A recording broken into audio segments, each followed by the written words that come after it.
Hello students, welcome back. Last video में हमने बात की थी फैक्टर्स अफेक्टिंग रेजिस्टेंस की। आज वहीं से ही अपनी वीडियो को आगे बढ़ाते हैं। चलिए आइए मेरे साथ। सबसे पहले वहाँ पर हमने सीखा था कि रेजिस्टेंस जो है वो आपका किस पे डिपेंड करता है, लेंथ पे डिपेंड करता है, डायरेक्टली प्रोपोर्शनल लेंथ के, राइट। दूसरी बात हमने सीखी थी रेजिस्टेंस इन्वर्सली प्रोपोर्शनल है एरिया ऑफ क्रॉस सेक्शन के। तीसरी बात हमने सीखी थी रेजिस्टेंस डायरेक्टली प्रोपोर्शनल है टेम्परेचर के। और चौथी बात हमने सीखी थी रेजिस्टेंस डिपेंड करता है नेचर ऑफ द मटेरियल, यानी कि मटेरियल कैसा है। और वहाँ पे मैंने आपको सबको रीज़न भी बताए थे कि लेंथ पे क्यों कैसे डिपेंड कर रहा है, कि क्या फ़र्क पड़ जा रहा है लेंथ से, एरिया से क्या फ़र्क पड़ जा रहा है, ये हमने डिस्कस किया था। अब उसको कंटिन्यू करते हैं वहीं से। अब जो चल रहा है अब सब बोर्ड के लेवल के लिए सब मोस्ट इंपॉर्टेंट है, बहुत ध्यान से देखिएगा। इन दोनों इक्वेशन को लास्ट टाइम कंबाइन कर दिया था आपके साथ वहाँ पर, और मैंने आपको बताया था कि इन दोनों को कंबाइन करेंगे तो एक रिजल्ट मिलेगा R = रो L अपॉन ए। ठीक है, प्रोपोर्शनलिटी हटेगी, इक्वलिटी आएगी और यहाँ पे कांस्टेंट आ जाएगा रो। मैंने बताया था ना, पी को थोड़ा सा ऐसे मोड़ दो उसको, ये बन जाएगा R = रो L अपॉन ए। ये एक इंपॉर्टेंट फॉर्मूला यहाँ पे बन गया था हमारा लास्ट टाइम। फिर यहीं पे हमने देखा था कि रो, इसको क्या बोलते हैं, रेसिस्टिविटी ऑफ द कंडक्टर। क्या है ये है रेसिस्टिविटी, ये कांस्टेंट लिख देंगे। फिर रो इज द कांस्टेंट। जैसे कि ओम्स लॉ में V डायरेक्टली प्रोपोर्शनल I के था ना, तो प्रोपोर्शनलिटी हटा करके इक्वल टू आया था, फिर R आया था। वहाँ पे R क्या था, रेसिस्टेंस था, तो वो कांस्टेंट ही। ठीक है, सिमिलरली एक नया मेंबर और आ गया आपकी फैमिली के अंदर, रेसिस्टिविटी रो। डेंसिटी वाला ही रो है ये, जो डेंसिटी के लिए रो बनाते हैं। ठीक है, चलिए अब इसको यहाँ पे देखते हैं कि इसको अगर मैं फॉर्मूले को लिख लेता हूँ R = रो L अपॉन ए, ऐसे तो लिखते हैं। अब इसकी यूनिट बनानी है, कैसे करेंगे, देखिए यहाँ से रो कितना आ जाएगा, RA अपॉन L, राइट। अब इसकी सबसे पहले हम ये तो करते हैं ना, पहले डेफिनेशन बनाते हैं जो हमें बुक से मिल जाती है, फिर हम उसकी क्या करते हैं, यूनिट बनाते हैं। ये तो करते हैं, तो बनाओ। रेजिस्टेंस की यूनिट क्या होगी, ओम, है ना। एरिया की क्या होगी, मीटर स्क्वायर। लेंथ की क्या होगी, मीटर। 1 मीटर से 1 मीटर कैंसिल, तो रिजल्ट क्या बचेगा, ओम मीटर। ये आपका रिजल्ट होगा। यानी कि आपको ये भी क्लियर हो गया रेसिस्टिविटी की यूनिट क्या होगी, ओम मीटर होगी, राइट। अभी थोड़ा पेशेंस रखिए, समझाऊंगा कि ये सब क्या चल रहा है और क्यों चल रहा है। पहले ये चीज़ समझ लीजिए ये चीज़ है क्या। आपके लिए एक नया मेंबर आया, और आपको जब नया मेंबर आता है, आपके क्लास में कोई नया स्टूडेंट आता है, तो आप पहले उसको नाम पूछते हो, फिर ये पूछते हो कौन से स्कूल से आया, फिर 10 बात पूछते हो, भाई क्यों चेंज कर दिया वहाँ से, है ना, बहुत सारी चीज़ें हैं। तो R = रो L अपॉन ए, तो ये ओम मीटर फॉर्मूला आ गया। जबकि आपको याद होना जाना चाहिए, 1 नंबर के क्वेश्चन बन गए यहाँ पे फटाफट से, कि रेसिस्टेंस की SI यूनिट क्या है, ओम। रेसिस्टिविटी की SI यूनिट क्या है, ओम मीटर। Don't get confused. और ये ओम मीटर में ना कहीं आपका इन्वर्स है ना स्लैश है, सिंपल ओम मीटर, ये दोनों मल्टीप्लाई में है। ठीक है, इसमें कोई वेरिएशन आपको नहीं करना है। नेक्स्ट, अब जो सबसे इंपॉर्टेंट मैं बात आपको बताने जा रहा हूं वो ये है कि रेजिस्टेंस लेंथ पे डिपेंड करती थी। ठीक है, बिल्कुल सही बात है। रेजिस्टेंस एरिया पे डिपेंड करती थी, बिल्कुल सही बात है। लेकिन रेसिस्टिविटी इन दोनों चीज़ पे डिपेंड नहीं करती है। क्या बताया, दोबारा सुनो। रेसिस्टेंस लेंथ पे और एरिया पर डिपेंड करती है, रेसिस्टिविटी नहीं करती है। दोबारा से बोल देता हूँ, रेसिस्टेंस लेंथ और एरिया पर डिपेंड करती है, रेसिस्टिविटी नहीं करती है। इसी बात के ऊपर बहुत इंपॉर्टेंट क्वेश्चन बनेंगे 1-1 नंबर के बोर्ड एग्जाम के लेवल के लिए। कैसे, अब यहाँ पे एक चीज़ और देखिए, मैं आपको एक चीज़ और सिखाता हूँ आज नया काम करना, कि इस वाले फॉर्मूले को देखो, आप देख लिया जिसको मैंने बॉक्स किया, इसको यहाँ पे कंसिडर करते हैं। अगर इफ़ लेंथ कंडक्टर की मैं 1 मीटर कर दूँ और 1 मीटर, अब आप कहोगे सर क्यों कर रहे हो भाई, पेशेंस, बताऊँगा क्यों कर रहे हो, रुक तो जाओ अभी। लेंथ कितनी है, 1 मीटर, और कंडक्टर की लेंथ को मतलब मैंने फिक्स कर दिया कि जो मैं वायर ले रहा हूँ उसकी लेंथ तो रखूँगा 1 मीटर, और उसकी जो एरिया है, मोटाई, ये ठीक है, ये रखूँगा मैं 1 मीटर स्क्वायर। मैंने अपने दिमाग में फिक्स कर दिया अभी। अब क्योंकि फिक्स कर दिया, अब मुझे ये वैल्यू मैं यहाँ पे भर देता हूँ। मैं चेक करना चाह रहा ना रेजिस्टेंस कितनी होगी, क्योंकि भाई ये सारी वैल्यू भर देंगे तो आंसर मिल जाएगा। तो इस फॉर्मूले में भरने के बाद मुझे मिलेगा R = रो के इक्वल मिलेगा। ये तो मिलेगा रिजल्ट, इसमें किसी को कन्फ्यूजन तो देख लो। 2 सेकंड का पॉज ले लेता हूँ। हो गए 2 सेकंड, फिजिक्स वाला हूँ। देखो R equal to rho L upon A, L कितना है 1 मीटर, एरिया कितना है 1 मीटर स्क्वायर, तो रेजिस्टेंस रेसिस्टिविटी के इक्वल आ गया। यही तो हुई ना बात, देख लो रेजिस्टेंस किसके इक्वल आ गया, रेसिस्टिविटी के। इसी बात को इंग्लिश में बोल दो, resistance is numerically equal to the, या resistivity is numerically equal to the resistance. भाई डिफाइन तो किसे करना, रेसिस्टिविटी को तो करना ना, तो रेसिस्टिविटी का नाम ही लूंगा पहले। तो resistivity is numerically equal to, value equal है, कॉन्सेप्ट अलग अलग हैं। Resistivity is numerically equal to resistance of the conductor. कब जब when length of the conductor is 1 metre and area is 1 metre square. सुनो ध्यान से दोबारा, यानी कि अगर किसी कंडक्टर की लेंथ 1 मीटर कर दो, एरिया 1 मीटर स्क्वायर कर दो, तो उसकी कुछ ना कुछ तो उस टाइम पे रेसिस्टेंस होगी ना, वो जो भी कुछ होगी रेसिस्टेंस, अब वो रेसिस्टिविटी कहलाएगी। क्या कहलाएगी, रेसिस्टिविटी कहलाएगी। बात समझ आई कि नहीं आई? देखो आपको सिर्फ ये समझ, अब आपको हो गया सर इसकी क्या जरूरत पड़ी, रेसिस्टेंस तो था दो। भाई बताता हूँ क्या जरूरत पड़ी। मैंने क्या किया, ये 2 वायर ले लिए मैंने आपके सामने, जैसे कि आप देख पा रहे हैं दोनों कलर में रेड है, मतलब रेड वाइट भी है, ठीक है चलो। दोनों 2 वायर हैं, दोनों की लेंथ अलग अलग है, और सपोज करो ये एक ही मटेरियल के, सपोज करने में क्या जाता है, अपना तो कुछ नहीं जाता है।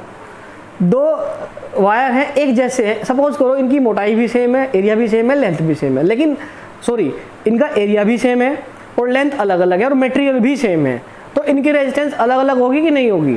देखो दोबारा बताता हूँ मैं, ये 2 वायर मैंने आपको ले लिए, राइट, यहाँ तक तो कोई कन्फ्यूजन नहीं है। अब इन दोनों वायर का एरिया सेम है, जितना मोटा ये है उतना ही सपोज करो ये वाला है, लेकिन इनका मटेरियल भी सेम है, दोनों कॉपर के हैं और लेंथ अलग अलग है, तो रेजिस्टेंस अलग होगी, बिल्कुल अलग होगी, क्योंकि रेजिस्टेंस किस पे डिपेंड करती है, लेंथ पे, राइट। अब सुनो, अब मैंने क्या किया, ये 2 वायर ले लिए, इनके लेंथ भी सेम है, एरिया भी सेम है, लेकिन दोनों अलग अलग मटेरियल के हैं। सपोज करो ये रेड वाला दूसरा मटेरियल, ये ब्लैक वाला दूसरा मटेरियल। अब इन दोनों की रेजिस्टेंस क्या होगी, अब भी अलग होगी, क्योंकि रेजिस्टेंस किस पे डिपेंड करती है, मटेरियल पे भी करती है। लेंथ और एरिया भले ही सेम हो गया हो, मटेरियल अलग है तो भी रेजिस्टेंस क्या होगी, डिफरेंट होगी। अब देखो रेसिस्टिविटी का फायदा क्या है, अगर मैं एक वायर लेता हूँ, एक छोटा वायर लिया और एक बड़ा वायर लिया, ठीक है, दोनों एक जैसे हैं एरिया में और दोनों कॉपर के हैं, देखो उस वायर का एरिया सेम कर दिया है ना, और उस वायर का मटेरियल सेम कर दिया, लेकिन लेंथ अलग अलग कर दी। अब आप मुझे ये बताओ उनकी रेजिस्टेंस अलग अलग होगी या एक ही होगी, सोच के बताओ, 4 सेकंड देता हूँ।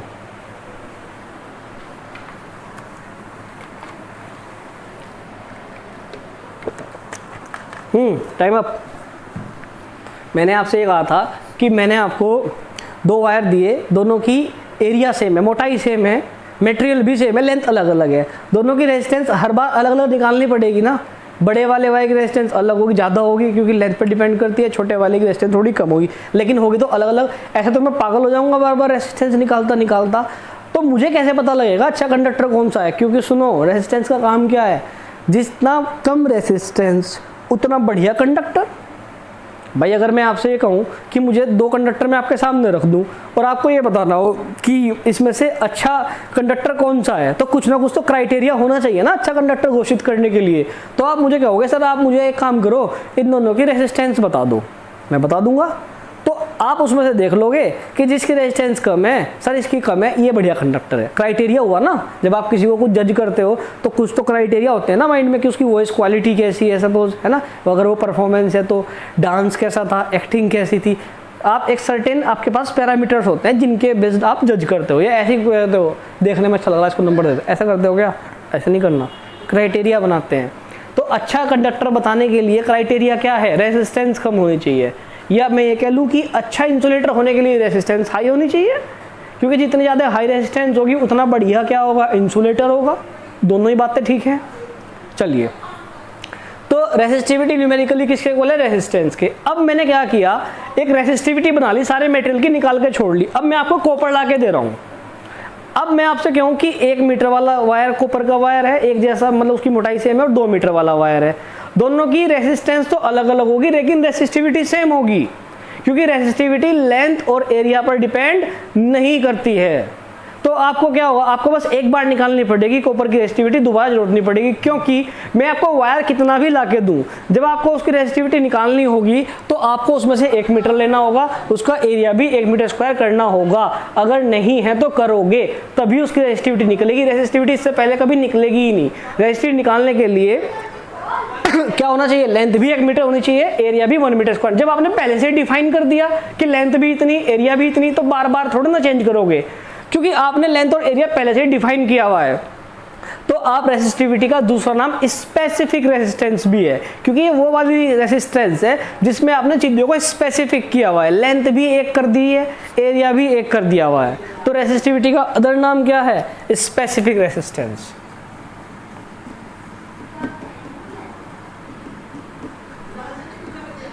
क्लियर, ये हो गई आपकी स्पेसिफिक रेजिस्टेंस। यानी कि अगर आपके पास में कोई, मैं आपसे 2 वायर ला के दूँ मैं आपसे एक जैसे, एक 2 मीटर लंबा है, एक 6 मीटर लंबा है, और आपसे कहूँ कि बताओ किसकी रेजिस्टिविटी ज़्यादा है, ध्यान से सुनना, किसकी रेजिस्टिविटी ज़्यादा है, तो आंसर क्या होगा, सेम, क्योंकि रेजिस्टिविटी मटेरियल की प्रॉपर्टी है, लेंथ और एरिया की नहीं।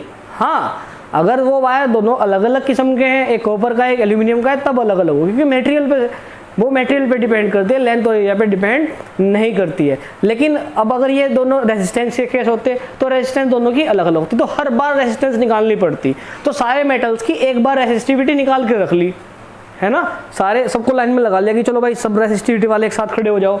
उसमें से आपने देख लिया जिसकी सबसे कम है वो बढ़िया कंडक्टर है। तो जब उन सबको आपने लाइन में लगाया तो आपने क्या नोटिस किया कि उन सारे मेटल्स के अंदर जो सबसे कम रेजिस्टिविटी की वैल्यू आई थी इस ढंग से कैलकुलेट करने के बाद में, वो सिल्वर की आई थी।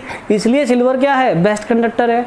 इसके आसपास सेकंड रनर अप कौन था, वो था आपका कॉपर। तो इसलिए जो कॉपर आता है वो आपका सेकंड नंबर पे आता है ना। इसका भी मैंने आपको बताया था, अगर आपसे पूछा जाए कि बेस्ट कमर्शियल कंडक्टर कौन सा है तो कॉपर होगा, क्योंकि सिल्वर कमर्शियल नहीं है, डेली आमतौर की लाइफ में आप उसको इस्तेमाल थोड़ी ना करोगे कॉपर को। लेकिन अगर आपसे बेस्ट पूछा जाए तो सिल्वर है, लेकिन चीप एंड बेस्ट पूछा जाए तो कॉपर है। क्लियर, तो आपको ये पूरा कॉन्सेप्ट क्लियर हो गया अच्छी तरीके से कि रेसिस्टिविटी का सीन कैसे चलता है। रेसिस्टिविटी यहाँ से निकल करके आई, इसकी ज़रूरत इसलिए पड़ी क्योंकि रेजिस्टेंस बार बार निकालनी पड़ रही थी, रेसिस्टिविटी एक बार निकाल ली। तो अगर आपको बढ़िया कंडक्टर चेक करना हो तो आप उसकी रेसिस्टिविटी चेक कर लोगे कि वो चेंज नहीं हो रही ना। एक बार कॉपर की जो निकाल ली, अब मैं आपको कहीं से भी कॉपर ला के दे दूँ, कितना भी मोटा वायर ला के दे दूँ और कितना भी लंबा ला के दे दूँ, उसकी रेसिस्टिविटी सेम रहेगी, क्योंकि उसकी रेसिस्टिविटी लेंथ और एरिया पर डिपेंड नहीं करती है। रेसिस्टिविटी जो प्रॉपर्टी है वो मटेरियल की है, ठीक है। अब नेक्स्ट, इसके बाद नेक्स्ट वीडियोज़ में मैं आपको बताऊँगा कि इसके ऊपर न्यूमेरिकल्स कैसे बनते हैं या कैसे इसको अप्लाई किया जाता है, ठीक है। टिल देन आप इसको समझिए, अपने दोस्तों के साथ शेयर कीजिए, सब्सक्राइब कीजिए। आपको सब्सक्राइब करने से नोटिफिकेशन मिलेंगे और मुझे सब्सक्राइबर बढ़ते हुए मोटिवेशन मिलेगी, ताकि मैं आपके लिए वीडियोस कंटिन्यूसली बनाता रहूं। मुझे लगना चाहिए ना कि मेरी मेहनत से दूसरों को फ़ायदा हो रहा है, ठीक है। Thank you and take care.